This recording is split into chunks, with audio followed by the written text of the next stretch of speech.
messieurs, bonsoir. Merci de votre fidélité. Bienvenue dans Sport à la Une. L'actualité sportive, c'est la dernière ligne droite des grandes compétitions européennes. En Europa League, l'Inter s'impose devant le Bayer Leverkusen 2-1.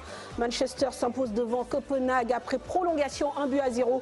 Les deux autres quarts se jouent demain. La Ligue des Champions prend le relais à partir de mercredi. Thiès pourra bientôt avoir un autre stade fonctionnel à sa disposition. Une nouvelle pelouse est en train d'être posée au stade de Maniang Soumaré, doit être livré d'ici fin décembre. Un investissement rendu possible grâce au programme FIFA Forward. Mais la FSF s'engage également à faire sur fonds propres d'autres travaux pour rendre cette infrastructure totalement opérationnelle. Le Sénégal, représenté en Coupe CAF par le Giraffe, restait sûrement sur sa faim au plan sportif au terme de cet exercice 2019-2020. Comment embrayer sur la prochaine saison et réussir une belle campagne africaine? Nous en parlons avec un de nos invités ce soir, Youssou Dial, président de la section foot du club de Giraffe de Dakar. 10 ans de présence dans l'un des meilleurs championnats professionnels au monde, Pape Kouli Diop a fini de faire de l'Espagne son foyer d'adoption. Joueur discret en dehors des terrains, mais Sport à la Une vous fait mieux connaître le parcours du milieu de terrain d'Eibar. Tout est parti de Mour, une belle carrière, oui, mais l'équipe nationale du Sénégal en reste le chapitre incomplet. Il marcherait bien sur les pas du grand frère. Ce soir, nous aurons aussi le plaisir de recevoir sur ce plateau Yves Baraï, milieu offensif du Parme FC, prêté cette saison par le club italien à Gil Vicente en Portugal. Yves Baraï a joué 26 rencontres, marqué 3 buts et réussi 2 passes décisives.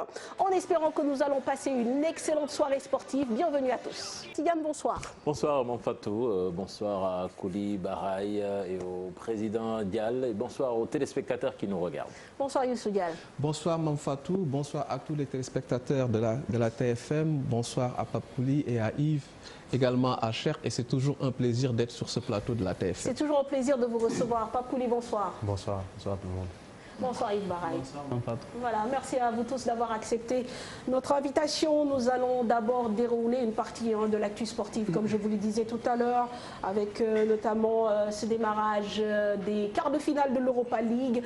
Alors des matchs qui viennent à peine de s'achever. L'Inter qui s'impose devant le Bayer Leverkusen 2-1, et puis Manchester qui douloureusement se défait du FC Copenhague 1-0 après prolongation, but sur penalty de Bruno Fernandes. Et puis demain, mardi 11 août, le Shakhtar Donetsk affronte le FC Bâle et Wolverhampton fera face au FC Séville. Tous les matchs, vous le savez, de cette Europa League se jouent actuellement en Allemagne. Pour ce qui reste donc de cette compétition à Lisbonne, c'est la LDC qui jouera ses quarts de finale. Le tableau des qualifiés pour le Final 8, le Final 8 complété en fin de semaine dernière sans vraiment de surprise, peut-être une mini-surprise, l'élimination de la Juventus de Turin par Lyon.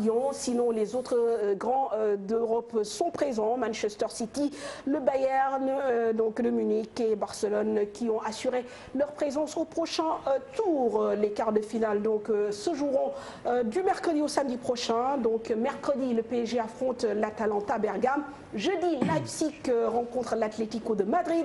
Vendredi, gros choc entre le FC Barcelone et le Bayern de Munich. Et enfin, Manchester City qui fait face à Lyon. Alors, pour rappel, ce qui s'est passé en fin de semaine dernière, les qualifiés, ceux qui ont réussi à atteindre ce Final 8, et la mini-surprise, je vous le disais, l'élimination de la Juventus de Turin, Saïd Momodou. Chez lui, Cristiano Ronaldo ne s'imaginait pas louper la fête, et pourtant Lyon est passé par là, annihilant le rêve du Portugais de remporter la Ligue des Champions à Lisbonne pour la 6e fois de sa carrière. Une absence d'autant plus cruelle que CR7 aura tout fait lors de la 8e de finale retour pour propulser son équipe au tour suivant en inscrivant un doublé, ce qui porte son total à 131 unités dans la reine des compétitions européennes, un record qu'il ne pourra pas améliorer contrairement à son dauphin Lionel Messi, toujours en course avec le FC Barcelone et auteur de 115 buts. Sans Ronaldo et sans public, le Final 8 de Lisbonne bénéficiera sans doute d'une ferveur populaire moindre, une absence forcément préjudiciable pour l'attaquant de 35 ans qui sait qu'une telle opportunité ne se représentera sans doute plus. À défaut des quarts de finale de la Ligue des Champions, Ronaldo doit désormais gérer son avenir. Certains l'imaginent ailleurs que Turin, du côté du Paris Saint-Germain par exemple. Autre gros absent, le Real Madrid. Manchester City a créé la sensation vendredi 7 août en se qualifiant pour les quarts de finale de la Ligue des Champions devant le Real Madrid 2-1. Même score de la match aller, devenant la première équipe à faire chuter le coach Zinedine Zidane à 5-1 grâce à des erreurs monumentales du défenseur central de l'international français Raphaël Varane qui a offert la victoire aux Citizens. And Sterling scores the first goal of the night and just maybe puts Manchester City. De son côté, l'FC Barcelone s'est qualifié samedi soir pour les quarts de finale de la Ligue des Champions. En huitième de finale retour, le club catalan a dominé Naples de Kalidou Koulibaly au Camp Nou 3-1 après un nil à São Paulo 1 partout. Les Blaugrana ont éteint les espoirs du Napoli sur une tête de Clément Langlais à la 10e minute, une action solitaire de Lionel Messi à la 23e minute et un penalty de Luis Suarez à la 45e. Les visiteurs ont sauvé l'honneur par Lorenzo Insigne à la 45e minute sur penalty. Pour une place dans le dernier carré, le Barça affrontera le Bayern Munich ce vendredi. Voilà, merci à Pape Faraning. On va donc vous remontrer le tableau des quarts de finale donc, de ce Final 8, comme je vous le disais, qui se joue à partir de mercredi. Donc PSG Atalanta Bergame, Leipzig contre Atlético le jeudi. Vendredi, gros choc entre le FC Barcelone de Cheikh Tidiane Diao et le Bayern de Munich. Et enfin, Manchester City qui fait face à Lyon. Alors, un pronostic, cher? Déjà, Atlético privé de 2 joueurs infectés du coronavirus.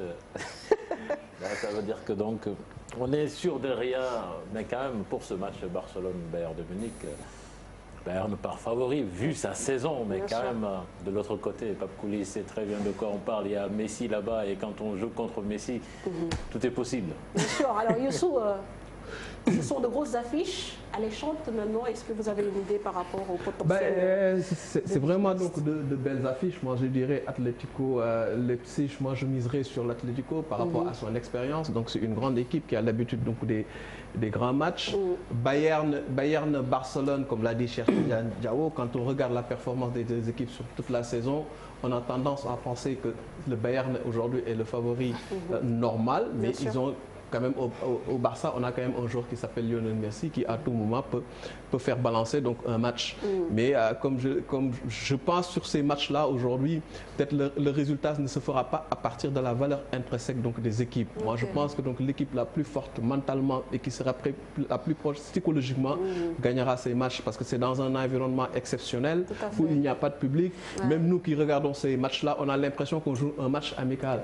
C'est vraiment l'équipe qui aura plus l'esprit compétiteur et qui sera donc la plus prête mentalement qui gagnera ces matchs-là. Plus concentré alors, Pape Kouli évidemment, avec le Barça, jouer dans ce championnat espagnol. Cette année, ça a été moins évident pour les Catalans, mais voilà, vous les voyez faire un exploit devant le Bayern, naturellement favori. Le Bayern est favori collectivement, mais bon, quand tu as Messi, je sais que s'il est en forme, s'il a son jour, il va faire la différence. Donc c'est ça en fait. Il est capable de faire tomber tous les systèmes en fait. Donc c'est ça. Donc je sais que, comme vous avez dit, Bayern est favori. Il va faire une meilleure saison, mais ils n'ont pas Messi. Tout à fait. Alors Yves, votre pronostic? Moi je dirais pour le Bayern. Mais comme le dit Kouli, Messi, quand il y a Messi de l'autre côté, c'est pas facile. Il peut faire la différence à tout moment. Tout à fait. Donc c'est un match excitant qui va être bel et tout ça. Tout à fait. Par contre, il y a un autre match dont on n'a pas parlé, c'est PSG-Atalanta. Tu aimes bien parler de ce match. Non, mais je vous ai demandé vos pronostics sur toutes les affiches. Donc PSG-Atalanta, c'est vrai qu'il y a... Voilà, c'est un match... PSG devrait passer. Bon, c'est ce qu'on dit. On ne sait jamais. On sait jamais effectivement. En fait, PSG donc devrait passer, mais Atalanta aussi, tout ce qu'ils ont montré durant donc la saison, c'est quand même une équipe qui marque beaucoup de buts. Ils ont un grand buteur aussi, donc qui peut aussi donc faire la différence. Maintenant, un PSG aussi, donc sans Verratti, qu'est-ce qu'elle vaut? C'est quand même sans Mbappé ou bien... Voilà, Mbappé, pas un Mbappé à 100%. Ça aussi, sans Di Maria. Sans Di Maria, ça c'est des paramètres à prendre en compte. Mais c'est vrai qu'une équipe du PSG complète aurait été largement favorite. Et surtout, Kouli, est-ce que le fait que le PSG est resté pendant 4, 5, 6 mois sans compétir peut, je sais pas, peut impacter dans ce match face à une équipe d'Atlanta quand même qui a fini correctement son championnat en Italie. Oui, ça peut jouer parce que ils ont joué des matchs amicaux. C'est vrai qu'ils ont joué des matchs officiels aussi. Donc ça pourrait impacter s'ils avaient que joué des matchs amicaux. Mais comme ils ont joué les 2 finales, normalement ça devrait aller. Ils ont de la compète dans les jambes. Et moi je crois que le PSG ne peut pas rêver de meilleur tirage au sort. Donc ça c'est sûr. Ils devraient passer, c'est vrai. Mais il y a une équipe. Voilà. 7 buts à Valence. Voilà. C'est vrai. Offensivement, l'Atlanta c'est une belle équipe. Et après c'est le PSG quoi. Donc bien. On sait jamais. Alors, on va parler d'Atalanta, parce que vous connaissez forcément le championnat italien. Donc, c'est une équipe qui monte en puissance. Depuis 2 saisons, on a vu, il fait de très belles choses. Bon, il y a eu cette défaite contre l'Inter. Vous voyez cette équipe créer la surprise? Moi, j'y crois, parce que ça fait 2 années qu'ils ont la même équipe et qui fait des belles championnats. Ils sont tout le temps. L'année dernière, ils étaient aussi là. Et ils ont une équipe collectif par rapport au PSG, qu'ils ont des Neymar qui peuvent faire la différence et tout ça. Mais l'Atalanta, ça ne sera pas un match facile et tout ça. Bien sûr. Voilà, donc vous ne serez pas, vous n'allez pas vous ennuyer à partir de mercredi prochain, donc jusqu'à samedi, que des beaux matchs à suivre bien sûr. Alors, autre info qui concerne les championnats européens, mais qui nous intéresse, c'est bien sûr la désignation au cours de semaine. Lundi dernier, on en parlait avec Cher, des nominés, cette fois-ci, par la Première Ligue pour le titre de meilleur joueur du championnat. Évidemment, Sadio Mané fait partie des nominés, tout comme Alexandre Arnold, Jordan Henderson, même si ça ne va pas plaire à tout le monde, 3 joueurs de Liverpool, plus 1 de Manchester City, Kevin De Bruyne, et donc Jamie Vardy de Leicester, et donc Nick Pope, que je n'avais même pas mis dans ma liste, donc, et Danny Ings également. Bon, j'en ai oublié 2.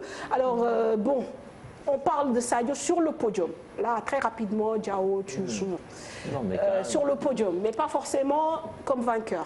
Parce qu'on est ce serait dommage que ça ne soit pas Sadio. Ce qui est sûr, c'est que ce sera un joueur de Liverpool qui est champion d'Angleterre.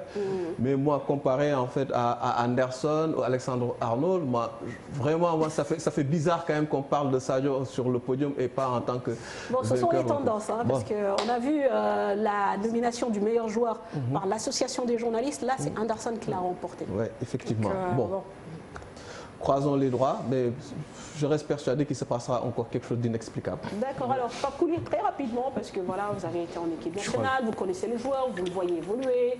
Voilà, cette saison, il a été extraordinaire. Il mérite, encore une fois, une autre saison exceptionnelle, donc il mérite même pas d'être sur le podium, de remporter ce titre. Tout à fait. Yves, vous êtes du même avis? Bien sûr, il le mérite. Très bien. Alors, nous restons en Europe, cette fois-ci direction la France, plus précisément le Sud-Ouest, la 16e édition de la Cannes de Bordeaux qui a vécu ce week-end. Et oui, ce tournoi qui regroupe depuis 2004 des étudiants de différents pays africains a pris aujourd'hui une dimension populaire dans toute la France. Cette année, c'est encore le Sénégal qui l'a emporté un 6e trophée dans cette compétition à laquelle ont assisté 2 internationaux sénégalais, Lamine Sané et le tout nouveau retraité Souleymane Camara. Le Sénégal qui peut aussi se targuer d'avoir eu dans cette compétition le meilleur buteur, donc Babacar Mbaye, qui a planté 9 buts en 6 rencontres. La fête fut belle et sur place, Diatou Ndiaye nous ont fait vivre les meilleurs moments.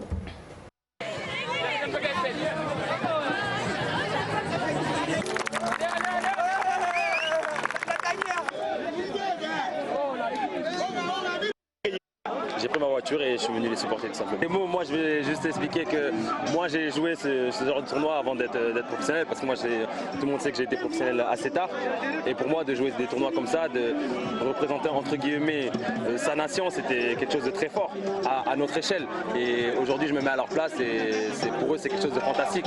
Aujourd'hui c'est une finale pour eux, donc c'est comme si c'était des joueurs professionnels. Et je suis très content d'être là. Moi je félicite déjà les organisateurs, parce que c'est pas facile d'organiser ce genre de rencontres ici en Europe. Et félicitations à tous les organisateurs. Et voilà, en tout cas c'est une fierté, comme j'ai dit, de représenter l'Afrique ici en Europe et j'espère que ça va continuer pour les années à venir. Je suis venu encourager mes jeunes frères, je suis venu encourager mes enfants, je suis venu encourager l'Afrique en général. Parce qu'en réalité, moi ce que je souhaite, c'est que le match se déroule dans un esprit convivial, de fraternité et de solidarité. Et ça me fait plaisir de voir autant de monde. Ça fait vraiment plaisir déjà, parce que déjà ça fait plaisir de représenter le Sénégal ici en France.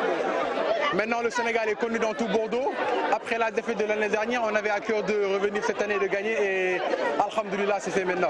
On savait que ça allait pas être facile en fait parce qu'ils nous ont battu 5-0 l'année dernière, donc ils sont venus avec beaucoup de confiance. Nous aussi nous sommes venus avec beaucoup de genre, on avait à cœur de gagner ce match parce qu'on ne va pas laisser la Guinée nous battre deux fois dessus. Donc voilà, c'était pour ça en fait. La Guinée c'est une belle équipe, le Sénégal aussi c'est une belle équipe, donc deux belles équipes qui jouent, donc forcément ça va être un match difficile. Au début ça n'a été pas facile, d'abord le problème de cohésion et la solidarité entre nous, mais après au fur des matchs on s'est bien unis, tu vois, on a eu à faire une bonne compétition jusqu'à présent. Par la grâce de Dieu, j'ai marqué 9 buts en 6 matchs. Dommage, aujourd'hui c'est le seul match où je n'ai pas pu marquer, mais l'important c'est la victoire. Le collectif, bien vrai qu'il y a des titres individuels, je suis très content pour ça. Et aussi pour mes coéquipiers, on a dû faire une très bonne compétition, voilà, avec l'appui de tous les supporters qui sont par ici, les coachs, enfin tout le monde, il y a les dirigeants qui nous appuient depuis le début.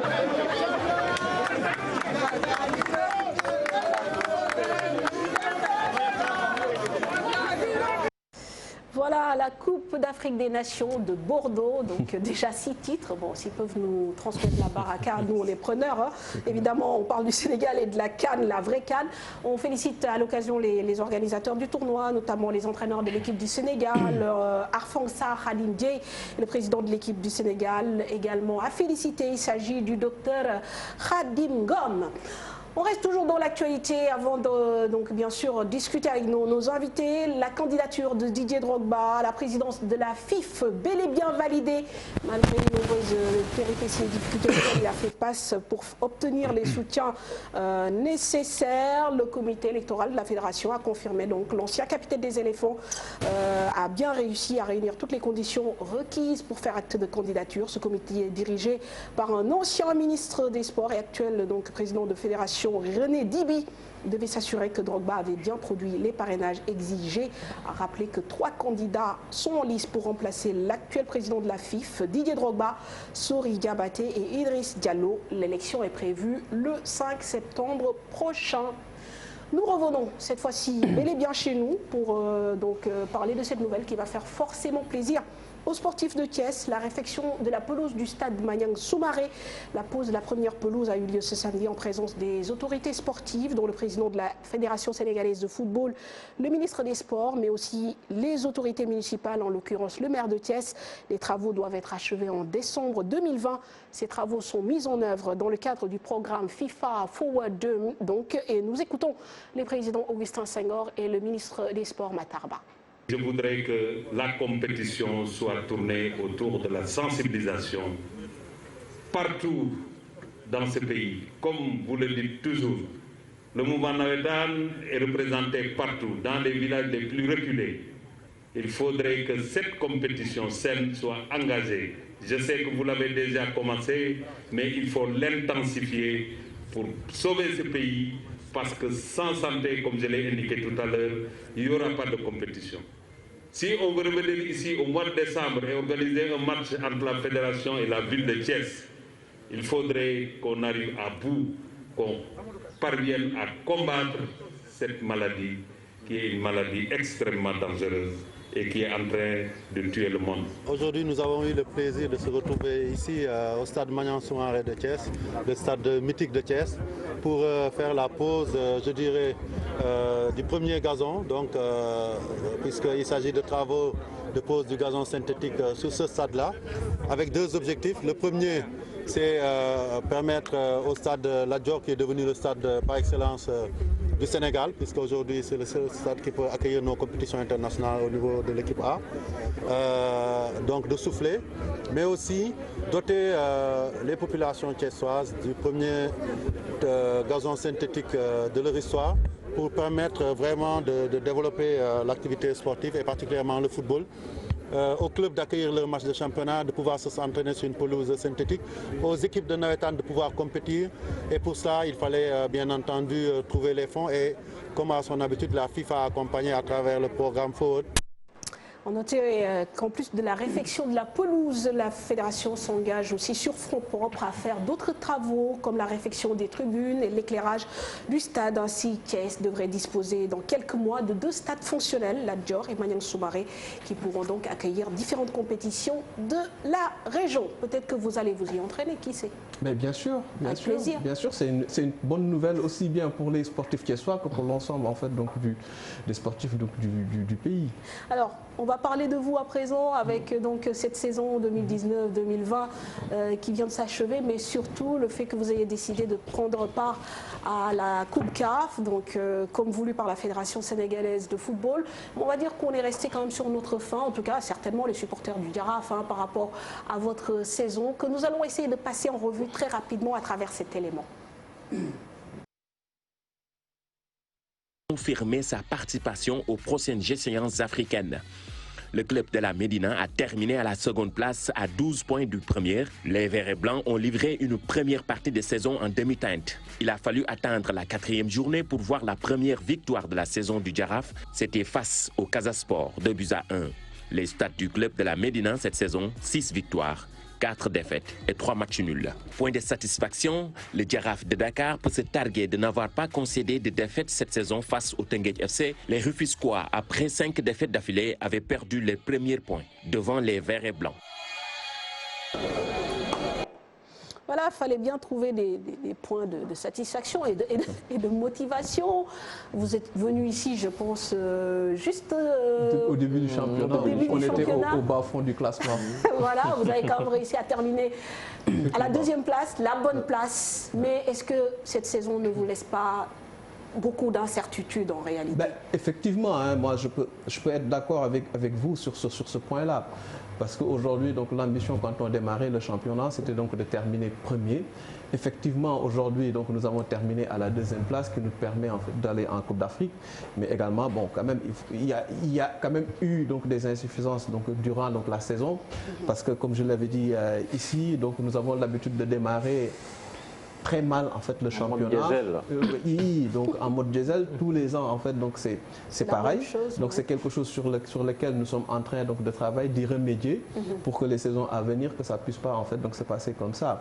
C'est effectivement Teungueth FC à la fin du championnat avec quand même 12 points d'avance, donc ce qui constitue un bon matelas considérable pour pouvoir être champion. Mais bon, la satisfaction c'est que nous terminons quand même 2e vu le démarrage que nous avons, le démarrage poussif que nous avions eu en début de saison, donc on n'aurait pas parié qu'on terminerait à la 2e place à la fin de la phase aller.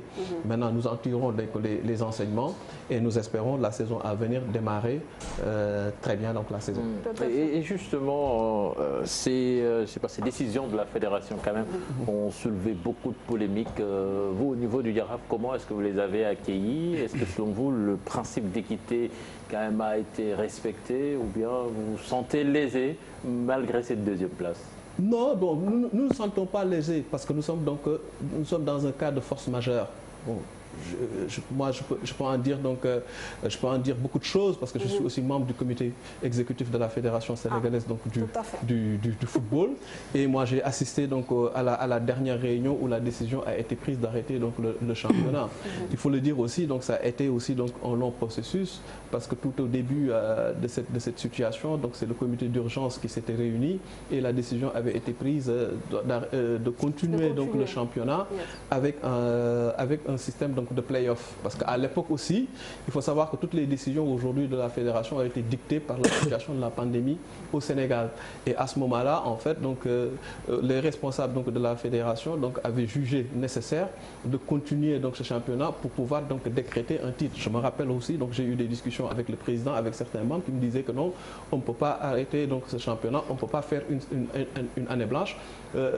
L'histoire retiendra à ce moment-là que nous n'avons pas décerné donc, de titre cette année et qu'il fallait tout faire pour avoir un championnat. Vous n'en avez pas décerné. Et finalement, les gens n'en ont pas décerné parce qu'il y a eu après donc, un comité exécutif qui devait confirmer donc, la décision donc, du comité d'urgence. Mais quand on est arrivé en comité exécutif, presque à l'unanimité, tout le monde était d'accord, vu le contexte actuel, qu'on ne pouvait plus jouer au Sénégal. Et aujourd'hui, l'histoire donne raison à cette décision-là, parce que vu aujourd'hui comment la pandémie se comporte au Sénégal, il est impensable aujourd'hui d'organiser des matchs de football. On n'est même pas sûr que pour le 31 octobre, la situation sera résorbée. Que la situation donc, sera résorbée.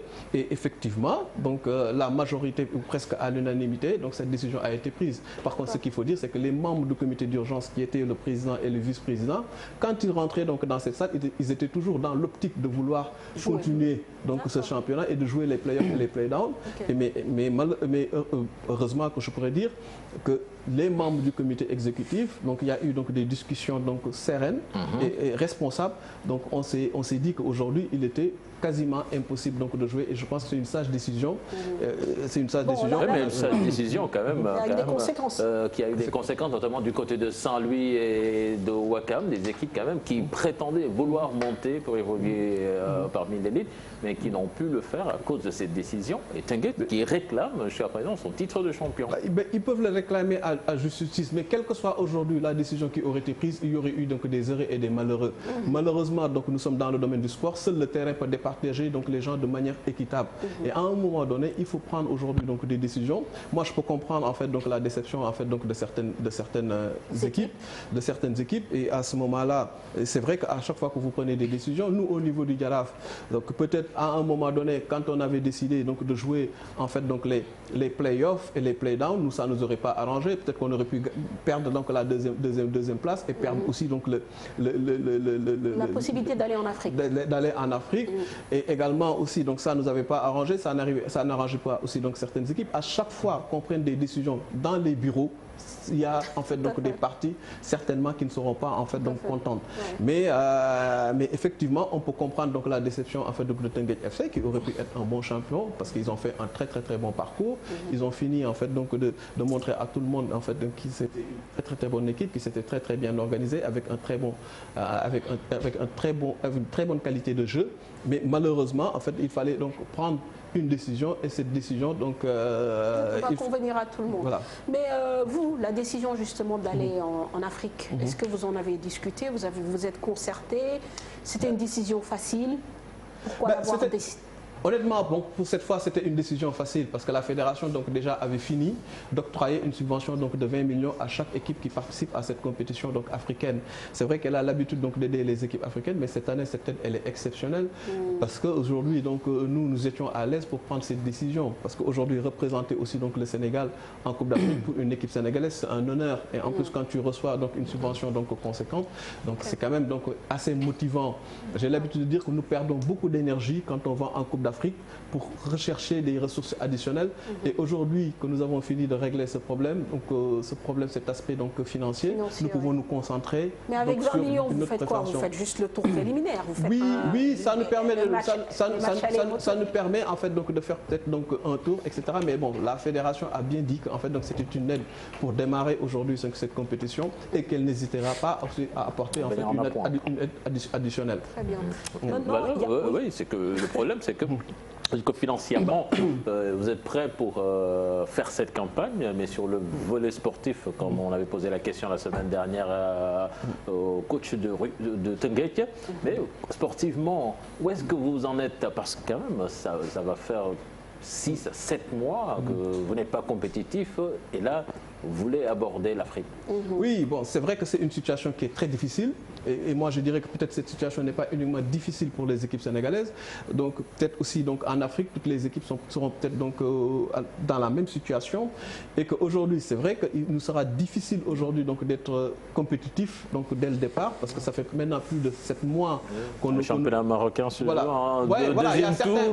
Il y a certains qui jouent effectivement. Il est fort probable que vous rencontriez des Marocains. Je suis d'accord, oui, il y a de fortes chances qu'on rencontre donc des équipes marocaines, donc elles seront effectivement donc beaucoup plus compétitives, mais on ne va pas démarrer en fait donc une compétition en disant qu'on a perdu d'avance. En tout cas, nous ferons tout pour être top le jour J, et maintenant après. Mais Youssou, il y a aussi un plafond de verre que nous, équipe sénégalaise, n'arrivons pas à crever. C'est justement de passer de ces tours préliminaires aux phases de poule. Il y a 2 ans, je pense que vous-même, vous avez eu à jouer ces éliminatoires. Vous avez été éliminé en 16e de finale par le RS Berkane. Aujourd'hui, la seule expérience peut-être engrangée, c'est notamment au niveau du coach. Mais aujourd'hui, on sait que nos équipes, comparées aux équipes maghrébines notamment, ne font pas le poids. D'accord. C'est pour ça qu'on est un peu pessimiste. Moi, je suis optimiste parce qu'aujourd'hui, moi, je trouve qu'en fait, donc, la différence entre donc, certaines donc, équipes africaines et les équipes sénégalaises n'est plus assez grande. Nous, on a failli, il y a 2 ans, on a failli éliminer quand même. Berkane même. On a failli éliminer le Wydad. Nous avions perdu 2-0 à l'aller. On avait mené 3-1 avant que l'arbitre, donc de manière inexpliquée, nous interrompe. Donc le match s'avait créé un tollé ici, mais nous avions fini de montrer que nous étions largement au niveau de ces équipes. Quand on voit donc Génération Foot ces dernières années qui perd mais de peu. En fait, ça veut dire que aussi donc cet écart-là, donc c'est un peu résorbé. Maintenant, j'ai l'habitude aussi de dire que pour être bon en Afrique, il faut y aller régulièrement. Donc nous avons été en Coupe d'Afrique donc il y a 2 ans. Il va falloir qu'on capitalise sur cette expérience. Il y a eu une évaluation qui a été faite lors de cette campagne. Donc nous allons sortir encore des tiroirs en fait donc les dossiers en fait donc de cette campagne pour pouvoir aujourd'hui aussi tirer des enseignements donc de cette campagne et représenter dignement le Sénégal. Quel impact le Covid a sur l'effectif du Jaraaf, puisque vous avez des joueurs qui sont prêts pour l'exode, ou bien vous gardez le même groupe? Moi, je pense que quand même, en fait, donc, par rapport au Covid, il y aura peut-être très peu de joueurs qui vont partir à l'étranger. Donc ça c'est quand même malheureux pour les joueurs. Mais bon, ça nous permet aujourd'hui donc de garder en fait une certaine stabilité, parce que l'ensemble, peut-être la totalité de nos joueurs ont fini de renouveler leur contrat, et nous avons aussi donc réussi à recruter en fait donc de nouveaux joueurs, et nous avons quand même donc stabilisé donc notre équipe. Donc ça c'est une bonne chose. L'année dernière, on avait fait peut-être partir près de 7-8 joueurs. Il y a 8 joueurs donc nouveaux qui étaient arrivés. Ça fait longtemps que le Jaraaf donc on n'avait pas gardé donc son effectif dans l'année précédente. Donc pour nous c'est une bonne chose, et ça va nous permettre aussi de travailler sereinement. Ça va permettre à l'entraîneur de retrouver tout son staff avec donc les nouvelles recrues. Très bien. C'est en président de club qu'on a ici. On sait tous que il y a eu beaucoup de problèmes quand même engendrés par cette épidémie, notamment sur le plan des finances. Et vous, au niveau du Jaraaf, est-ce que quand même les joueurs ont été payés régulièrement? Nous au niveau du Jaraaf, donc les joueurs ont été payés régulièrement. Ce matin, on a interrogé un joueur du Jaraaf qui l'a confirmé. Non, nos joueurs donc sont payés régulièrement, et même sur ce dernier mois, on a payé la totalité donc des salaires. Bravo. Donc ça veut dire que donc nous on a respecté aujourd'hui, pas respecté les engagements, parce qu'aujourd'hui aussi le contexte veut qu'aujourd'hui qu'on négocie avec les joueurs, qu'on trouve un terrain d'entente, parce qu'en fait aujourd'hui certaines équipes donc ont eu la possibilité de payer soit 50, 70% ou 100% en fait donc des salaires. Nous c'est vrai, sur la majorité en fait donc des mois qui sont passés, nous avons payé en fait la totalité donc des salaires, et ça nous permet aussi donc de fidéliser nos joueurs. Et le président donc Chersek, il a l'habitude de dire que bon, moi donc ce qu'il me faut c'est de mettre donc les joueurs dans de bonnes conditions. La plupart donc des joueurs aussi donc sont en fait donc des responsables donc au sein de leur famille. Il y a eu donc la Tabaski, il y a eu donc la Korité, donc on ne pouvait pas se permettre donc pour certains donc de payer donc 30 ou 50% des salaires, et à ce moment-là le président a décidé de payer donc la totalité donc des salaires. Bon, peut-être ça nous a permis aujourd'hui de renouveler facilement nos joueurs. Bien sûr. Vous avez su appâter vos joueurs, voilà. Et c'est de bonne guerre. Peut-être la dernière question, c'est par rapport donc à cet effectif aujourd'hui, mais aussi surtout le planning de travail. On a parlé d'une reprise de la saison le 31 octobre prochain. Bon, avec la situation actuelle, on est un peu dans l'incertitude, mais est-ce que déjà au niveau du staff, il y a un planning qui est en train d'être mis en place? Vous avez parlé aussi de sortir les dossiers des tiroirs. Bon, voilà, il y a une forme d'organisation qu'il faut mettre en place aussi. Donc, effectivement, nous avons commencé déjà donc, à travailler là-dessus et nous avons déjà donc, une date cible pour reprendre en fait, donc, les entraînements et entrer en regroupement. Maintenant, nous ne maîtrisons pas aujourd'hui tous les paramètres. Aujourd'hui, on ne sait pas si aujourd'hui la réglementation sanitaire nous permettra d'entrer en regroupement ou pas, ou de démarrer les entraînements ou pas. On est peut-être dans l'inconnu, mais quand même, donc, nous anticipons. Nous avons déjà nos dates repères, dates de démarrage, où est-ce qu'on va passer, où est-ce qu'on va aller donc, pour notre préparation donc, hivernale. Tous ces aspects-là ont d'ores et déjà été donc, bouclés. Bon, maintenant, on va attendre donc, pour voir comment la situation va évoluer et est-ce qu'on aura effectivement donc, la possibilité de démarrer donc, nos entraînements à la date ciblée. Mais nous prions en fait, pour que, aujourd'hui que cette pandémie-là parte et qu'on puisse vraiment donc, recouvrer une vie normale et faire donc, du sport. Vraiment, on l'espère. Alors, vous qui êtes joueur, qui êtes maintenant un peu loin de tout ça, quel regard vous portez? Est-ce que vous suivez l'actualité de ce foot local, parfois les polémiques, les dissensions? Et quel est le regard que vous portez sur tout ça? Sincèrement, je suis peu, je ne vais pas mentir. Mais comme il a dit, je vois que le football sénégalais devient de plus en plus professionnel. Donc j'espère juste que, surtout au niveau salaire, j'ai vu qu'il a bien fait de préciser qu'ils ont payé les joueurs, donc heureusement. Donc je crois que c'est sur ce point qu'il faut améliorer. Et puis voilà, juste souhaiter tout le bien. Alors Yves, vous n'avez pratiquement pas joué, je pense, dans le championnat local. Voilà, vous avez certainement beaucoup de recul par rapport à tout ce qui se passe, mais est-ce que vous avez des amis qui jouent encore ici, avec qui vous discutez, qui vous parlent un peu des difficultés, etc. C'est pourquoi je suis hors de tout ça, parce que je n'ai pas joué ce championnat pour dire que je vais supporter les équipes et tout ça. Mais j'entends parfois des échos et tout ça, mais comme il a dit, ils ont payé les salaires. Si tout le monde fait comme le Djaraaf, je pense qu'il n'y aura pas de problème. Mais je ne suis pas beaucoup le championnat, mais je vais commencer à suivre, je pense. Il faut, hein. Il le faut, parce qu'effectivement, il y a beaucoup de pas qui sont en train d'être faits, aussi bien au plan qualitatif, footballistique, mais aussi organisationnel. Même si on vous jette beaucoup de pierres. Hein. Même si on nous jette beaucoup de pierres, sur le plan organisation, donc, les équipes se sont beaucoup améliorées. Et ça, moi aussi, donc, je n'hésite pas aussi donc, à féliciter en fait, donc, les académies ou les centres de formation, parce que ce sont des centres et des équipes qui tirent les équipes traditionnelles vers le haut. Parce qu'on est obligé de se mettre à niveau, donc, sinon aussi, donc, on reste en rate. Et aujourd'hui, comme vous le voyez, au niveau du Djaraaf, au niveau du Tenguet FC, qui a une bonne qualité au niveau de Gorée et à la Linguère de Saint-Louis, vous voyez maintenant que les clubs traditionnels aussi se mettent à niveau. Maintenant, il nous reste à résorber le gap concernant les infrastructures. Voilà, ça c'est un autre débat. On l'a eu d'ailleurs, je pense, lors de votre dernière intervention ici. Alors, merci Youssou, hein, vous restez avec nous. Bien sûr, vous aurez l'occasion de commenter l'actualité des uns et des autres. Comme la semaine dernière, nous avons aussi l'occasion de tirer le bilan avec nos joueurs professionnels dont les saisons sont terminées depuis à peu près une dizaine de jours, voire 2 semaines. Nous allons commencer avec Pape Kouli, qui lui n'a pas eu, comme je le disais tout à l'heure, le temps vraiment de faire ses armes sur le territoire sénégalais, formé par l'école Galombo. Pape Kouli fait un saut au stade de Mbour avant de s'envoler à Tours, puis Rennes. Mais le cahier, attention, n'est jamais loin du ballon. Les sports études, une exigence de ses parents. Devenu professionnel, Pape Kouli écrit une belle histoire d'amour avec la Liga. 10 ans de présence dans l'un des meilleurs championnats au monde. Faut tenir, plus heurté et avec un goût d'inachevé aussi, bien sûr, pour les supporters, mais aussi pour lui, son compagnonnage avec l'équipe nationale du Sénégal. Pape Kouli, raconté par ses plus proches, c'est dans ce reportage de Mamadou Ndiaye, des images de Khadim Cissé.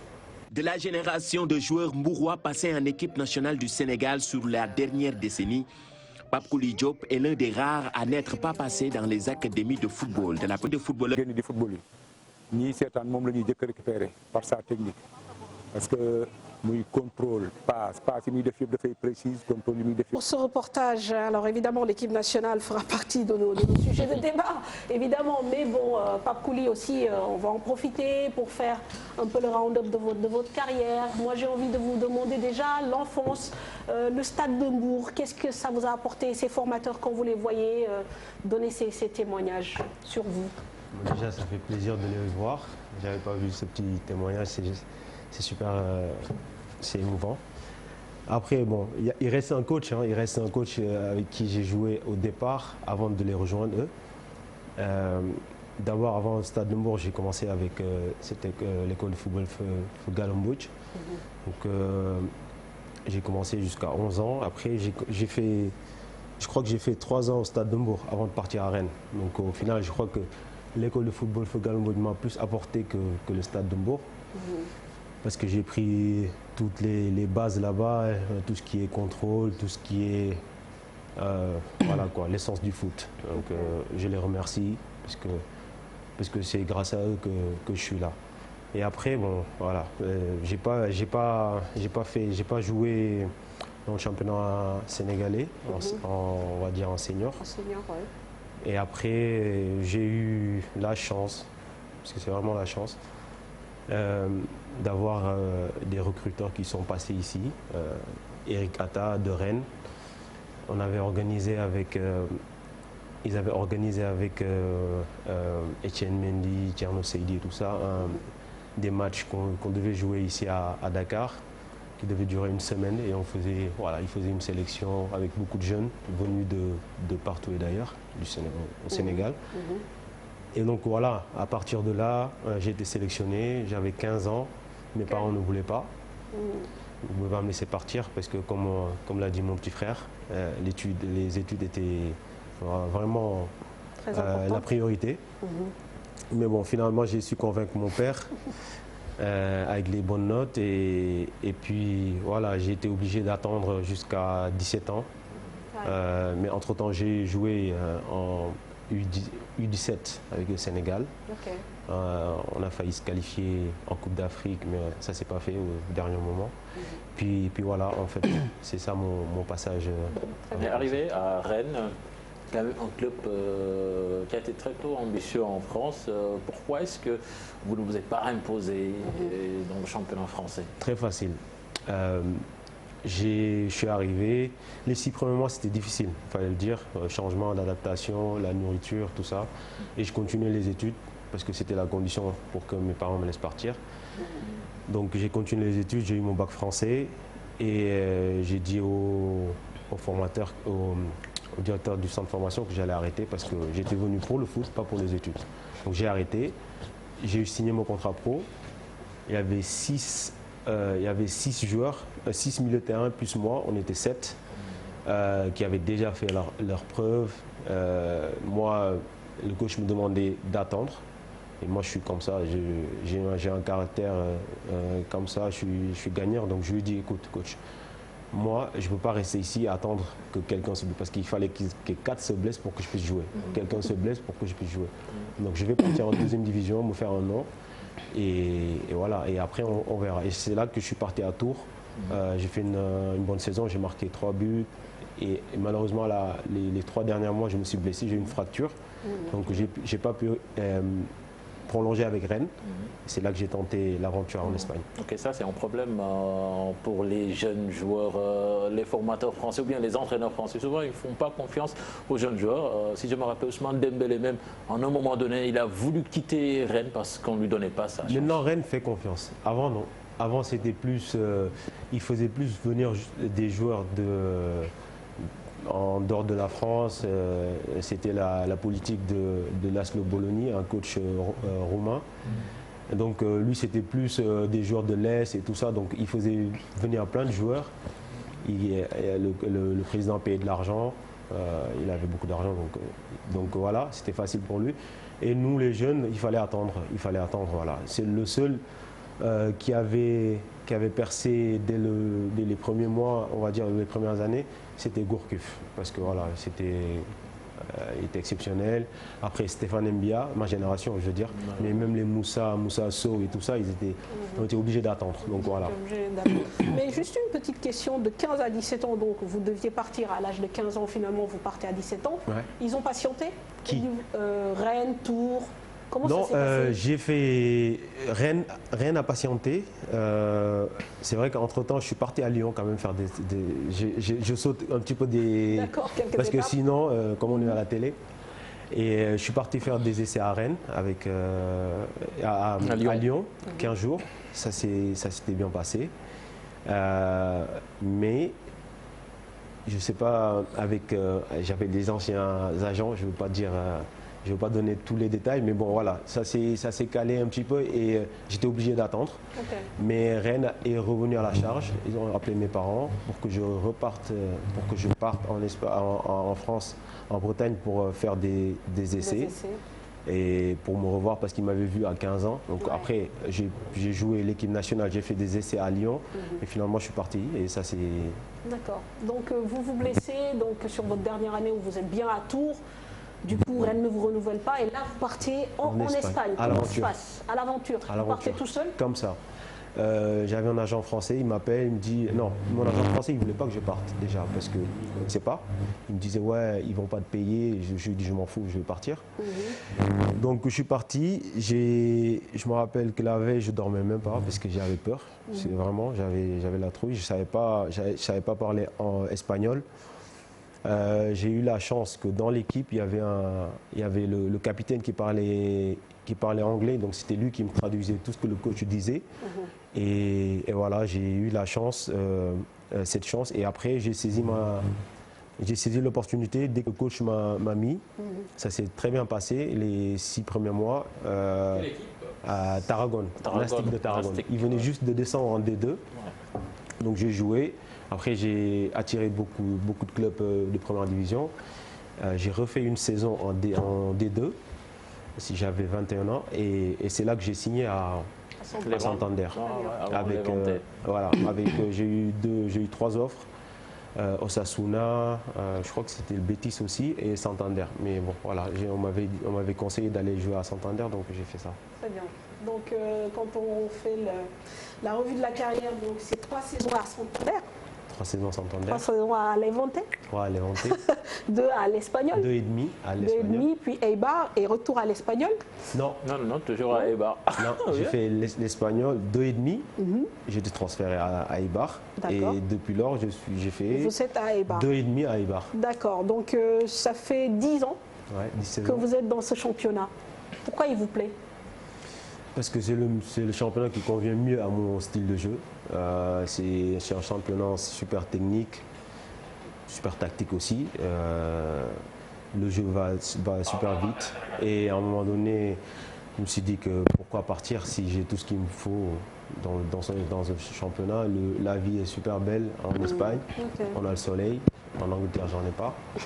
Donc voilà. Mais vous avez eu à un moment donné la possibilité de changer de pays? Plein de fois.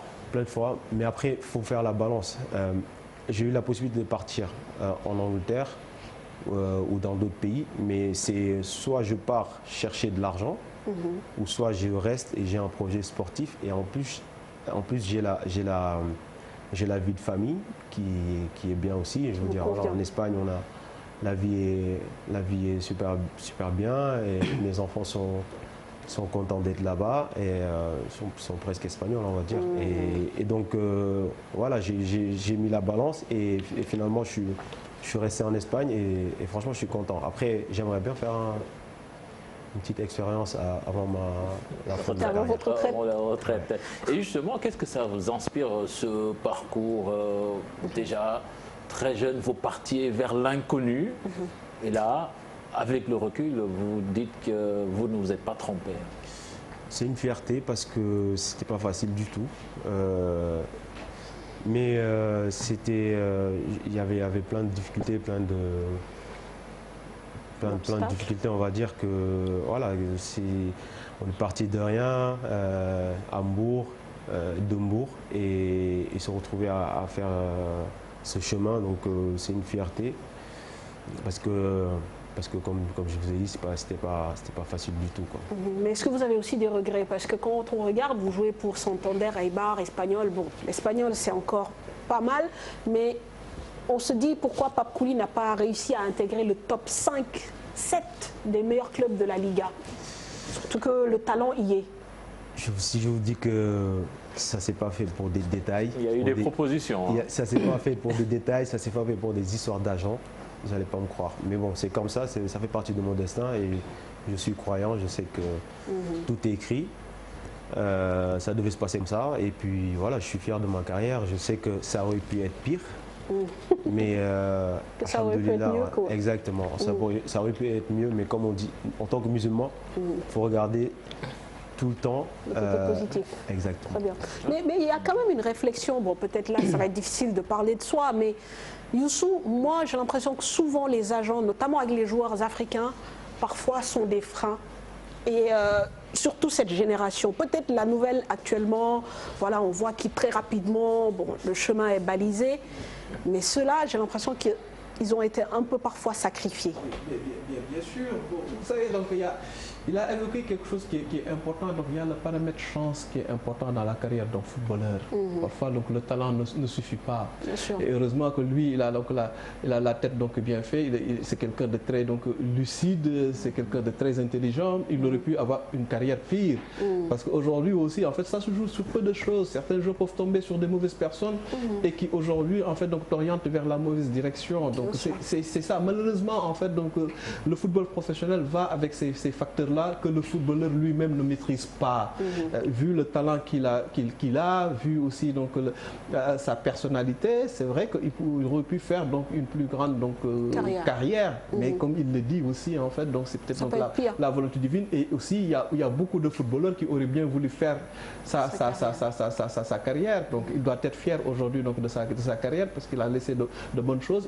Partout où il est passé aussi, il a laissé donc, une bonne image. Donc c'est un joueur qui est très respecté, aussi bien ici au Sénégal qu'en Espagne. Mais c'est vrai qu'aujourd'hui, il y a certains agents, heureusement que ce n'est pas la totalité donc, des agents, mais il y a certains agents qui aujourd'hui ne prennent en compte que leurs intérêts personnels au lieu de privilégier donc, la carrière du footballeur. On aura noté d'ailleurs une grande constance dans ce que vous faites. Depuis 10 ans, presque une moyenne de 25 matchs par saison. Donc ça veut dire que voilà, vous êtes régulier. Maintenant, vous aussi, vous avez évoqué votre caractère. Vous êtes une personne peut-être avec une force de personnalité. Est-ce qu'aujourd'hui, il y a certaines décisions que vous avez prises que vous regrettez par rapport à des choix de carrière? Non. Non, franchement, non. Parce que j'ai toujours eu un entourage qui me conseille. Je ne prends pas des décisions comme ça, là, même si j'ai eu des occasions où je voulais prendre des décisions parce que j'étais... Comme l'a dit mon coach, il m'a beaucoup aidé, il s'appelle Ngueye. Il m'a beaucoup aidé à me contrôler parce qu'avant c'était difficile. Je rendais des coups, tu me donnais, je rendais. Et c'est lui qui me sortait des terrains pour que je me contrôle et que je maîtrise ça. Et quand je prends des décisions, donc j'en discute, je parle avec des gens. S'il faut prendre la décision basée sur le plan sportif, j'en parle avec mon entourage. Mais j'ai jamais encore pris une décision concernant le foot, regardant que l'aspect économique par exemple. Et après, comme on se connaît, je sais que tu me parles par rapport à l'équipe nationale, mais c'est pas une décision que... Non, on y arrive. On arrive à l'équipe nationale, c'est à part. Je croyais que tu me parlais de ça par rapport à une décision. Non, pas du tout. Ah, d'accord, ok. Je parlais de la carrière, les choix de club, parfois les opportunités, les transferts. Non, mais écoute pas. Non, c'est pas... J'ai pas pris de... J'ai pas de regret en fait. Parce que je crois que j'ai pris moi les décisions qu'il fallait.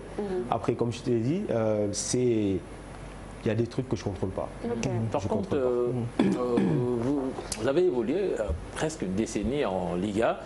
Et quand même, si on compare avec l'équipe nationale du Sénégal, on a vu que dans le championnat espagnol, vous êtes, je sais pas, on dit que c'est des durs dans le quoi. Il joue moins à l'offensif, il est souvent très bas sur le terrain et c'est un joueur qui donne souvent des coups. Ça, c'est pas moi qui décide en fait. Parce que vous savez très bien que le jeu varie en fonction des positions. Parce que en Espagne, j'ai commencé comme meneur de jeu, comme en France. En France, je jouais tout le temps meneur de jeu. Je jouais 10. En Espagne, j'ai commencé comme meneur de jeu. Mais après, en fonction des coachs, soit ils priorisent dans mon jeu une bonne sortie de ballon, soit il y en a qui priorisent les buts, les passes décisives et tout ça. Avec Levante, il y a une saison où j'ai marqué 5 buts. Le coach il me disait, je veux te voir tout le temps dans la surface. Il faut y aller, il faut y aller. Il y en a d'autres à l'espagnol. Plus ça va, plus on te voit. C'est comme ça, exactement. C'est les coachs en fait qui me demandent soit de rester plus bas et quand tu es plus bas, il faut faire le boulot en fait. Quand tu es plus bas et qu'il faut mettre le pied, il faut mettre le pied. Quand tu joues meneur de jeu et que tu dois te trouver, chercher les espaces pour avoir la seconde qu'il faut pour mettre la bonne passe ou la bonne frappe, ben écoute, c'est pas la même chose qu'en fait. Et ça colle un peu avec ce tempérament dont parle Mampato. Et vous l'avez vous-même dit, quand on vous donne des coups, vous répliquez. Ouais, ça c'était plus avant, quand j'étais plus jeune. Mais je suis contrôlé. Après, des fois ça part. Mais souvent, en Afrique, souvent, quand on voit les matchs des bars, c'est souvent contre le Real et contre le Barça. C'est dommage. Et là, c'est un coup de besognot. C'est dommage parce que si on pouvait avoir la même continuité que le championnat anglais, vous allez voir le niveau de jeu qu'il y a en Espagne et surtout que ce n'est pas toujours le Real ou le Barça. Parce que contre ces deux équipes, je vais vous dire que tout le monde court. Hein. Il faut aller à la labeur. Le PSG, tout le monde, c'est pas que Eibar.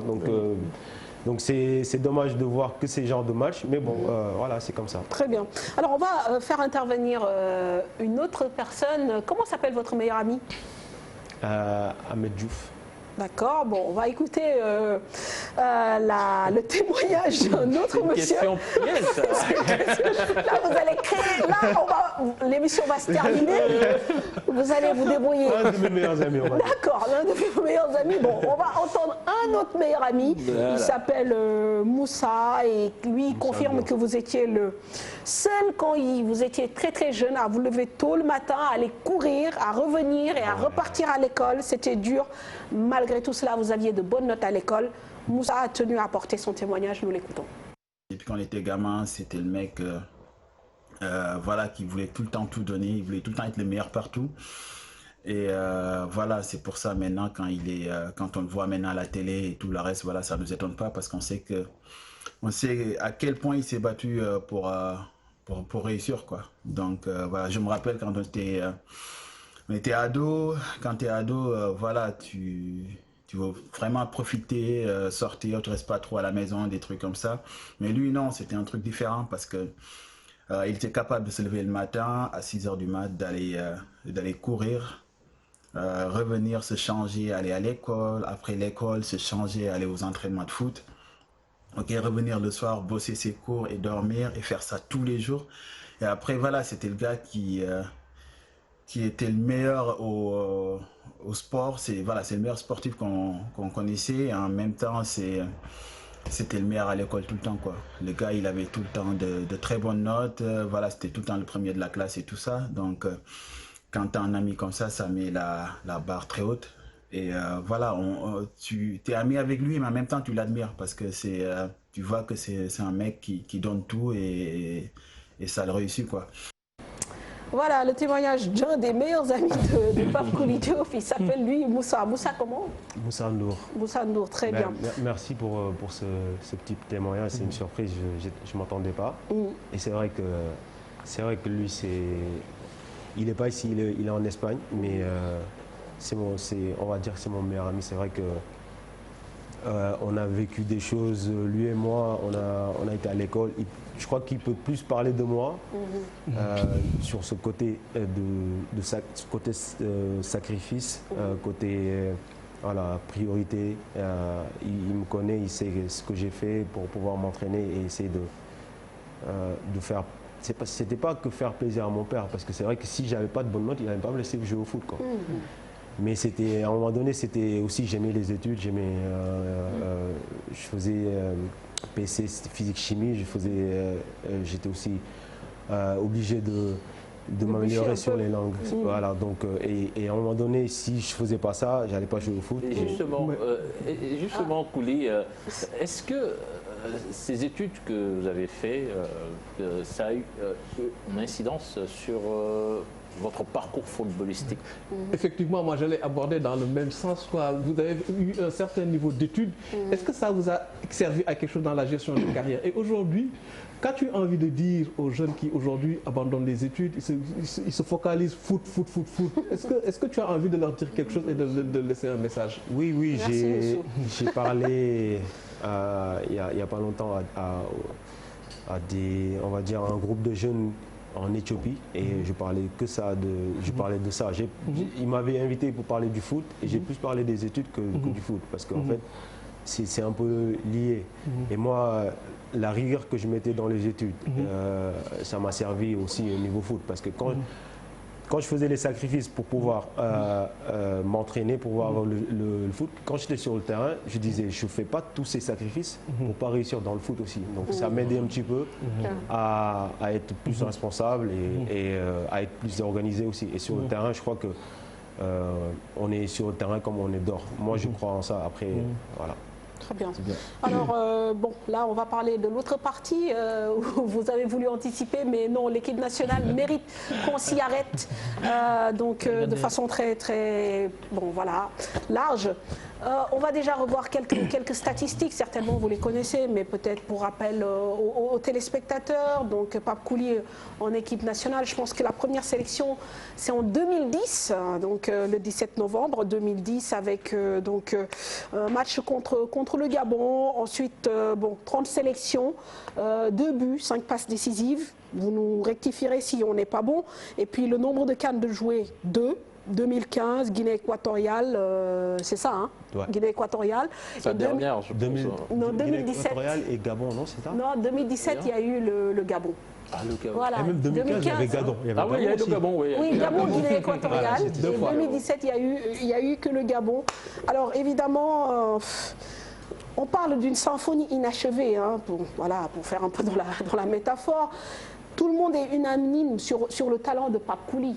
Maintenant, qu'est-ce qui vous a manqué? Parce que c'est vrai que c'est le sentiment qui ressort. Qu'est-ce qui a manqué pour que Pape Kouli brille en équipe nationale? Ah non, briller, j'ai brillé en équipe nationale. J'ai brillé en équipe nationale, il faut dire les choses. J'ai pas eu cette continuité, on va dire. Vous avez brillé, mais vous n'avez pas duré. Voilà, exactement. Même s'il n'a pas été titulaire indiscutable, ouais, parce que souvent, peut-être qu'il y a des matchs où il était titulaire, d'autres où il ne l'était pas. Ouais. Des matchs où il excellait. Je me souviens de ce match même Tunisie-Sénégal à Monastir, je me rappelle ce jour-là quand même. Ouais. Il a été exceptionnel, ce match qu'on a perdu dans les dernières minutes. Dans les dernières minutes.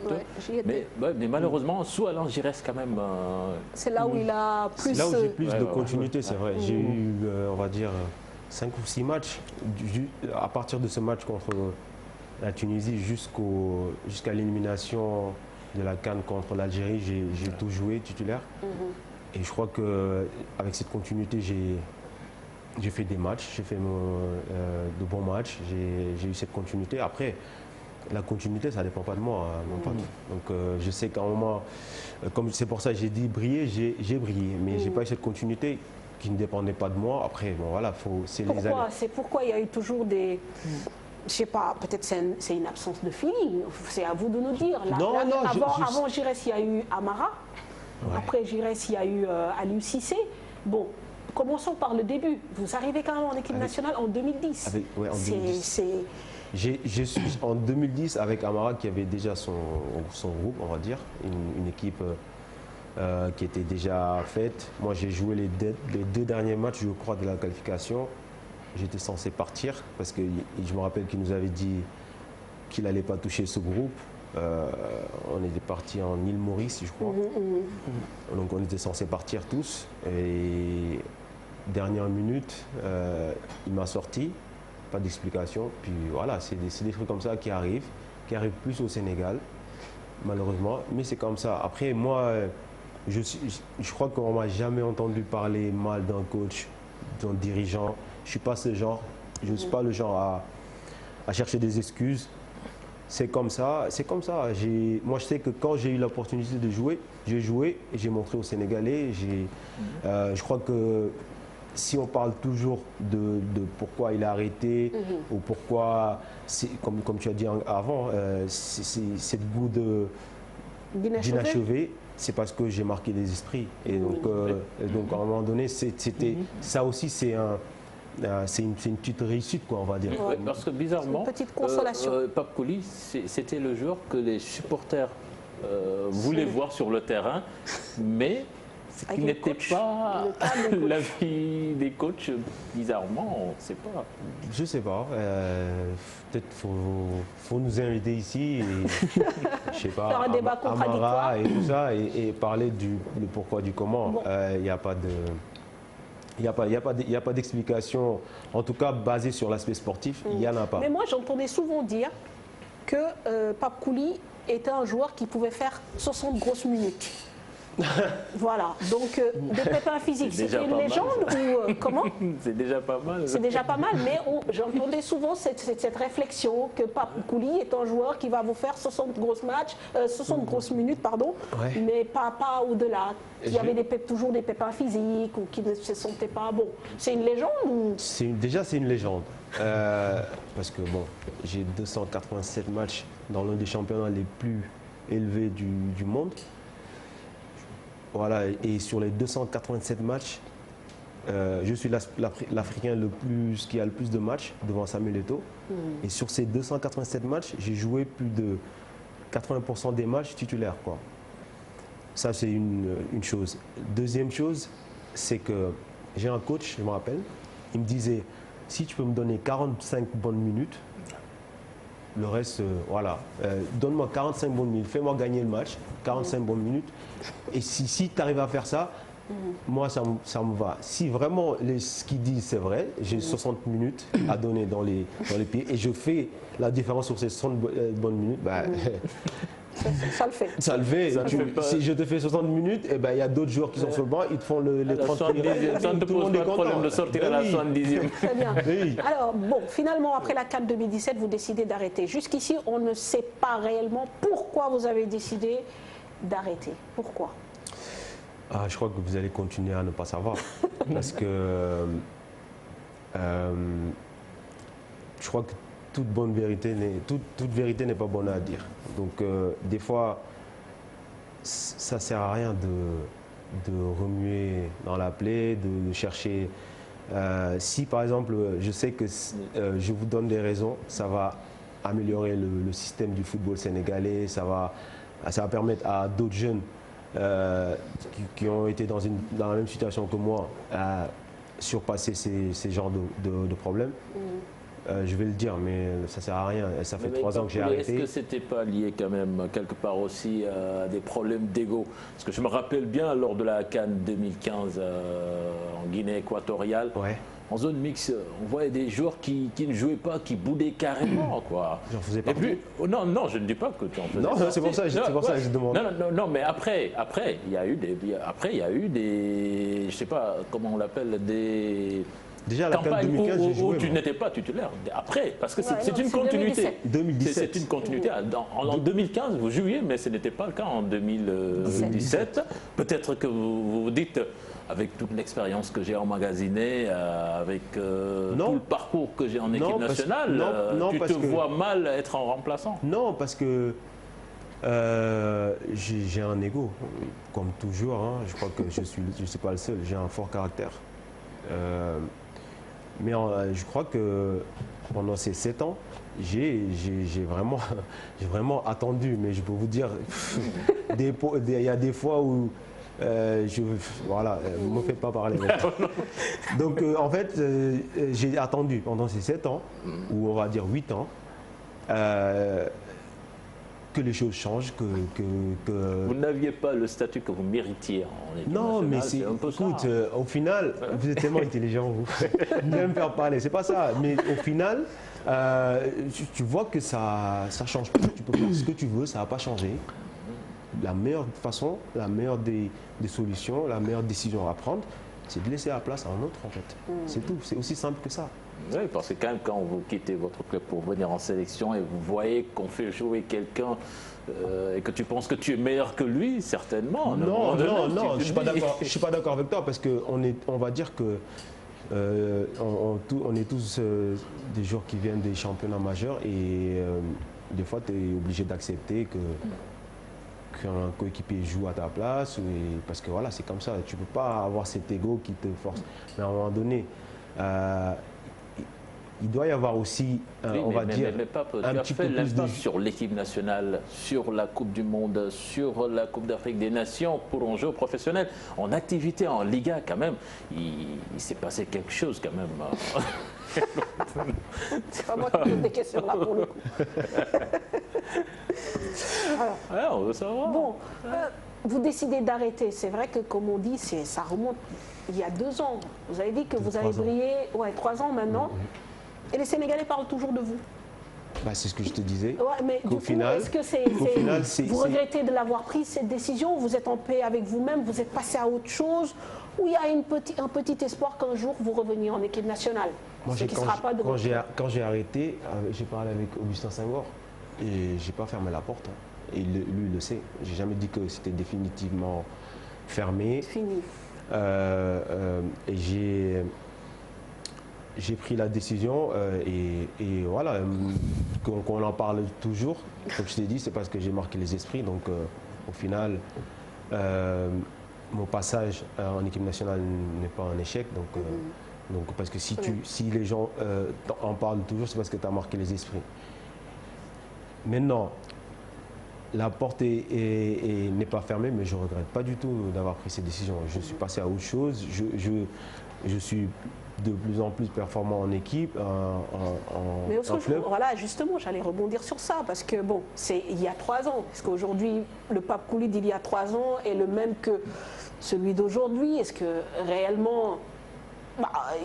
il y a les jeunes loups qui sont là, qui arrivent, donc il y a plein de paramètres aussi. On vieillit comme tout le monde, mais je crois que si j'arrive à faire 30 matchs par saison en Liga, c'est parce que voilà, j'ai toujours les jambes et je crois que, je ne sais pas si vous regardez Eibar, notre façon de jouer, le pressing qu'on met, donc si tu arrives à t'entraîner tous les jours pendant 10 mois, à jouer plus de la trentaine des matchs, je crois que ça veut dire que tu as encore des jambes pour encore des années. Et l'avenir en carrière, justement, vous voulez faire une expérience différente, mais pour le moment, vous êtes en Espagne, comment ça se passe? Pour le moment, j'ai encore un an de contrat. Et on va voir cette saison, on va essayer de faire une belle saison déjà et on verra après à la fin les offres qu'il y a et prendre la meilleure décision. Ouais. Et la question en fait subsidiaire à notre débat d'il y a juste quelques minutes, c'est le foot et l'âge. Aujourd'hui, vous avez 34 ans, on a vu Dembaba, Papis Demba Cissé, des joueurs qu'on avait plus ou moins mis voilà, aux oubliettes, faire de très belles saisons en Turquie. Papis avec, je pense qu'il est le meilleur buteur, le 2e meilleur buteur en Turquie. Dembaba qui n'a pas joué pratiquement la première partie, faire 11 buts en 2e partie. Bon, le foot et l'âge, honnêtement, est-ce que le fait d'être trentenaire, ça impacte? Vous êtes joueur, donc vous pouvez nous en parler. Ou c'est l'expérience? Non, je crois que c'est des numéros que... En fait, c'est juste parce qu'à partir de 30 ans, on ne vend plus. On n'est plus, les clubs, ils n'achètent plus des joueurs à cet âge. Et donc, vu que le système, le foot, c'est vraiment l'argent et tout ce qui y a autour, ben, vous vous intéressez pas autant que quand vous avez 20 ans. Mais l'âge, c'est un numéro. Et vous avez vu, Papis Demba Cissé, Dembaba, il y en a plein. Zlatan Ibrahimovic, qui a l'âge qu'il a et il est capable de faire ce qu'il a. Donc, du moment que tu prends soin de ton corps et que tu restes professionnel, ben, tu peux jouer autant que tu veux. Très bien. Sur ces questions de l'âge, il n'y a qu'au Sénégal qu'on se focalise là-dessus, mais dans les autres pays, en fait, donc les gens ne se focalisent pas sur les âges des joueurs. Tant que le joueur reste performant et comme il l'a dit, tant que en fait, c'est une question en fait, d'état d'esprit ou de mentalité, mais c'est vrai qu'au Sénégal, on a l'habitude de se focaliser sur les âges des joueurs. Alors ça ne doit pas être le premier critère de choix pour un footballeur. Ouais, c'est vrai que finalement, vous allez prêcher une convaincue parce qu'on a eu le même genre de débat avec Chersar et il disait à peu près la même chose que vous, donc en tant que compétiteur et vous en tant que dirigeant. Merci Pape Kouli pour tous ces moments et toutes ces précisions. À présent, il y a un jeune frère aussi qui est là, que nous avions rencontré d'ailleurs au mois de décembre dernier, qui s'appelle Yves Baraye. Alors lui aussi, il est parti très... Lui, c'est Yves Bertrand Baraye, 27 ans, milieu offensif. Man, à la base, numéro 10, mais comme maintenant, je dois évoluer sur poste du body, milieu offensif, côté gauche, côté droite, je me permets de faire body, mais à la base, c'est milieu offensif. Dans mon tour, j'ai eu mes premiers 6 mois, après 2 fois à la toque, je me dis que j'ai un travail pour le qui est là, je moo tax ma ne xaaral man comme bañ ma sollicité wax ma prêt affaire yooyu ma ne attends pourquoi pas quoi fii au moins mun naa dem football chaque jour 90 000 da ngay jouer chaque jour donc bëgguma toog parm di jouer ay daggitu match parfois nga ñëw parfois doo dugg moo tax ma ne xaaral ma jël risque dem pas football quoi parce que je préfère jouer tous les matchs titulaires que d'être sur le banc di xool gars yi rek. Arrivé à Marseille à l'âge de 16 ans, pour ses premiers pas de footballeur, Yves Bertrand Baraye s'est aguerri en Italie où il a évolué plus de 10 ans. C'est d'ailleurs à Parme qu'il a réalisé ses plus belles performances. 36 buts au total sur 4 saisons. D'ailleurs, sax bañ commencé ba club bi wàccee ba léegi ci meilleur buteur man maa nekk meilleur buteur ba ñu wàccee série D ba série A match yëpp dama doon football quoi à 36 buts série D ba série A quoi. J'étais milieu, mais dama doon jouer deuxième attaquant et tout ça. Chaque saison avec li ngay jouer série D beneen poste laa doon jouer deuxième attaquant après série C ma ñëw di jouer à gauche série B bi tam ma jouer gauche 10 donc dama doon jege camp yi lu bëri moo tax mais def naa Parme daal série C D ba série A. Pétri de talent, le milieu offensif espère que son heure va bientôt sonner en équipe nationale. képp kuy jouer Sénégal et tout jóge fii dem. bëgg nga football équipe nationale man moom j'ai dit c'est wax naa ko ma ne c'est le moment et je vais donner tous les moyens pour yegg foofu donc je dois être performant sama club def yokk statistiques yi après loolu mooy wax quoi loolu moo may andi équipe nationale. Classé actuellement 11e avec. Donc moi j'ai aimé, c'est pourquoi d'ailleurs j'ai parlé aux dirigeants dit que je sais que je dois retourner à Parme. Okay. Mais si je vois pas quelque chose qui me plaît tout ça, je retourne chez vous parce que je suis bien. Voilà, très bien. Comme ça, je pense que Kouli sax war na xam loolu les championnats des pays ibériques là dañoo technique même deuxième division bi mu commencé sax xam naa ne bi mu fa duggee. gis na fa niveau de jeu boo xamee ni souvent. soo amul ay aptitude doo bokk donc ça veut dire que ce championnat portugais là quand même c'est un très bon apprentissage pour un jeune comme bien sûr. Alors Yves man par contre bëggoon naa nga wax ma un peu si peut-être frustration bi nga am parce que forcément quand vous faites à un moment donné Parme est relégué je pense en 2015 pour problème de faillite problème xaalis. Donc de 2015 à 2018 vous faites toutes les montées donc mu nekk série D yegg si ba série A. ngay jouer du dugal je pense que vous avez marqué xaw ma 32 buts en combien de matchs 100 et quelques matchs. Fait beaucoup de passes décisives ñu yegg ci série A jouez tout ils vous ont pas fait confiance les dirigeants de Parme. Ouais, ils m'ont pas fait confiance parce qu'en première partie dañu nekk musul jouer série A benn parce que d'ailleurs moi j'étais de Chievo. Et ce qui m'a sorti de Chievo mooy que Italiens ils aiment genre va faire des expériences avec yooyu. demal jouer fii deuxième division troisième. J'étais de Chievo ils m'ont prêté 2 saisons ma dem jouer ñëwaat. demaat jouer ñëwaat. Ils voulaient me prêter encore j'ai dit non. dewuma au moins boo jëlee nit di nga ko tester. mais mosuma def ma entraîner d'ailleurs loolu moo tax man ma résilier sama contrat ak Chievo. et pour dem génn Chievo mënu ma woon résilier fallait man doon ma bëggoon prêter woon. man nag j'ai refusé mais pourtant moo tax ma di wàccaat ba ci Parme parce que mer la woon quoi xam nga boo meree c'est pourquoi ils disent que il faut jamais prendre des décisions boo meree mais aussi j'ai réussi je vais dire parce que ba mu wàccee j'ai réussi à monter avec Parme ba Serie A ñu ñëwaat ba Serie A c'était la même chose première partie bi ils ont pas defuñu ma ci liste bi parce que dafa am liste 25 ba 6 mois yi passé léegi 6 mois ba ñu xamee mi ngi waa jeex ñu dugal ma ci liste bi comme ça doo mën a dem. D'accord. Mais 2 matchs yu ma dugal ils m'ont pas fait jouer. donc man ma ne xaaral su ma toogaatee est-ce que du melaat la même chose. Ok. ma dem prêt ma ñëwaat c'est la même chose. Mais si tu as Gervinho à côté de toi, tu vas jouer à côté de Gervinho. Mais pourquoi pas?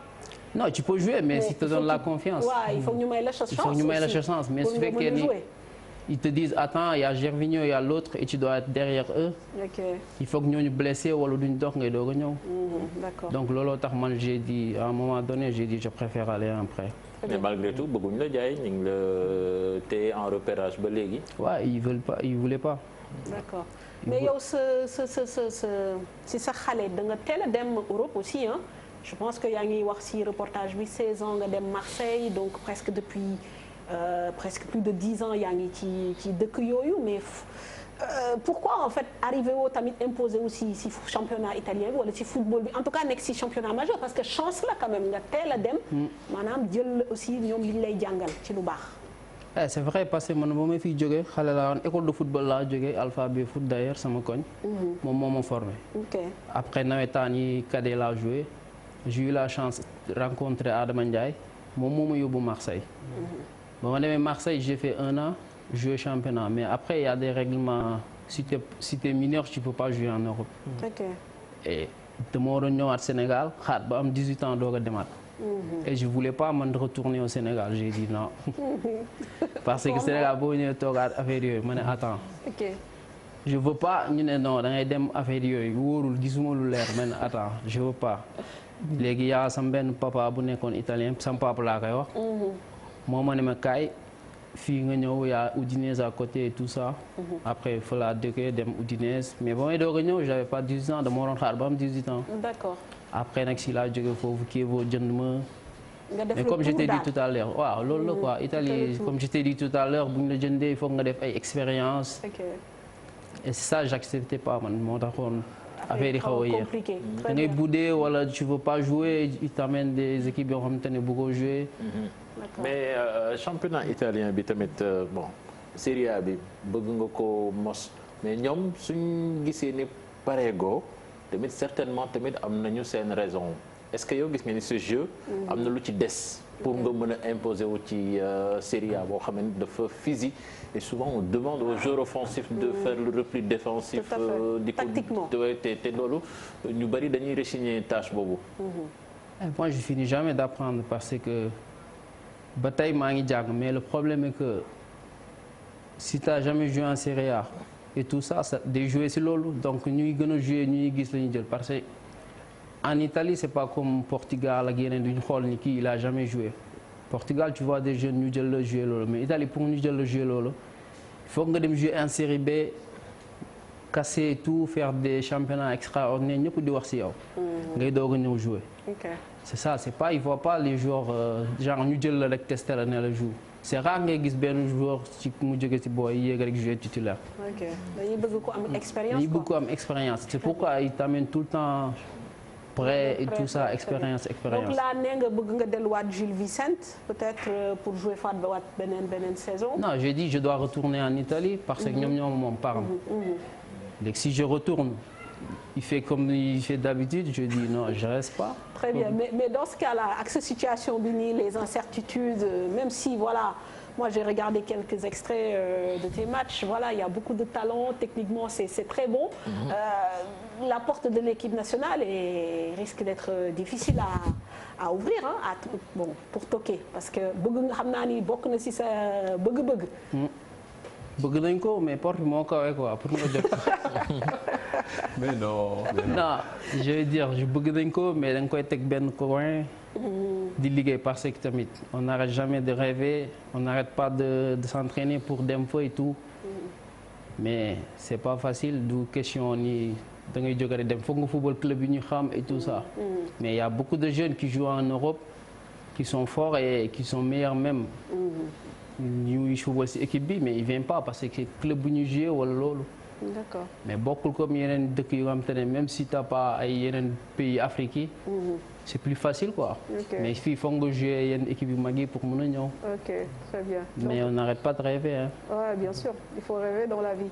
Mais justement, tout à l'heure je disais, j'ai regardé quelques extraits. Si tu devais décrire un peu nan ngay footballer, lan mooy sa fort, bon, c'est difficile de parler de soi, mais voilà, lan mooy touche Yves en fait. Je l'ai dit, c'est difficile de parler de soi, c'est dur. Et j'aime pas parler de moi en plus. Mais je préfère. Moi, j'ai joué en Italie, ça fait des années, mais j'ai jamais joué à mon vrai force. Ah oui? Milieu de terrain et tout ça. Après, il est trop technique, prend trop de risques, il dit attends. Ah, voilà. Si tu perds le ballon. Ça dépend des coachs en fait. Ouais, si tu perds le ballon là-bas, il n'y a pas de danger. Ici, tu te prends trop de risques. Tu changes le poste ou va dribbler là-bas et tout ça. Donc, c'est pas facile. Moi, je n'ai jamais joué à mon vrai poste. J'ai dit ça. Première année, par mois, oui. Mais viens en Espagne alors. Viens en Espagne. Mais quand même, il a beaucoup de mérite comme ça, donc d'être pendant 10 ans en Italie, parce que vu le contexte italien, c'est un championnat qui est difficile, l'environnement est très difficile, on parle souvent donc de racisme dans le football donc, italien, etc. Bon, je vivre, par exemple, en tant que jeune arrivé dans un pays comme l'Italie, donc apparemment, donc, l'intégration donc, de métier, je ne sais pas comment tu as fait pour rester là-bas pendant 10 ans, parce que moi je vois en fait donc des joueurs humains qui n'ont pas résisté à cette pression, cette pression sociale dans ce pays. Pour moi, c'est une grosse performance qu'il a quand même.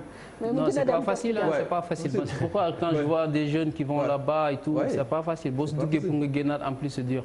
Et le règlement, c'est encore c'est abusé. Donc, vous venez qu'il faut mais il faut être fort mentalement. Oui, bien sûr, parce que tu vas tout voir.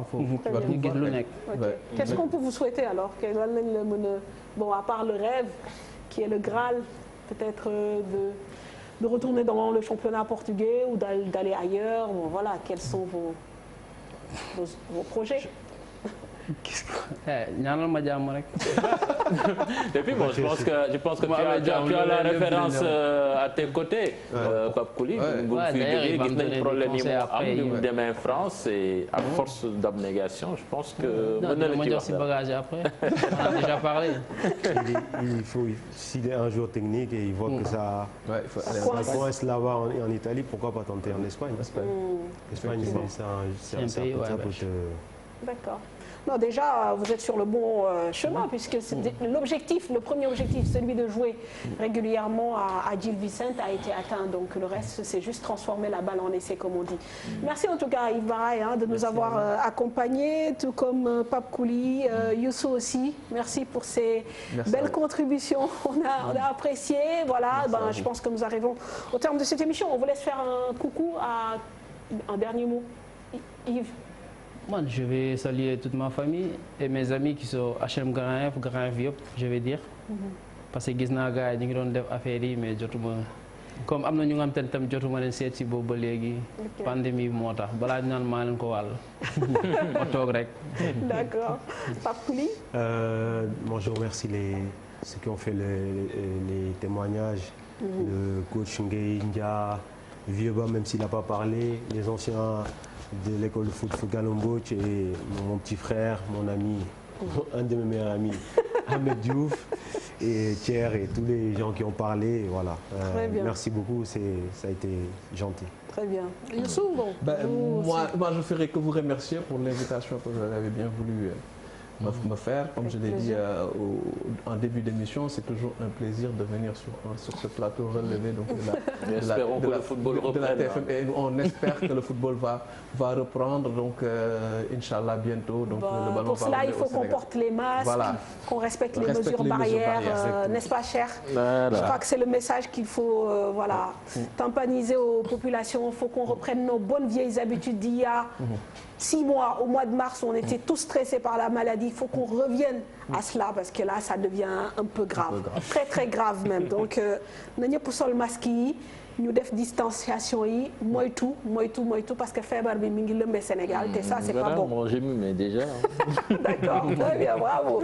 Cher, l'exemple par les actes. Voilà, merci de nous avoir suivis. Ça a été un énorme plaisir de vous accompagner. On profite bien sûr de l'occasion pour remercier Absa, Lily Coiffure. Je ne peux pas y manquer. Et bien sûr, l'autre sœur, Ramadi Aristo, pour la tenue. Merci à l'équipe qui nous a accompagnés, Momodou Ndiaye pour les reportages et donc, qui nous a aidé à coordonner cette émission. Un coucou aussi à Marie-Louise de l'Observateur. Merci à Vieux Diouf à la réalisation. Son Abdourahman, caméra bien sûr, je pense Hamza et Dembandao. Et on remercie aussi le photographe de Record qui nous a donc égayé de sa présence ici, Baïnias. Excellente soirée, au revoir.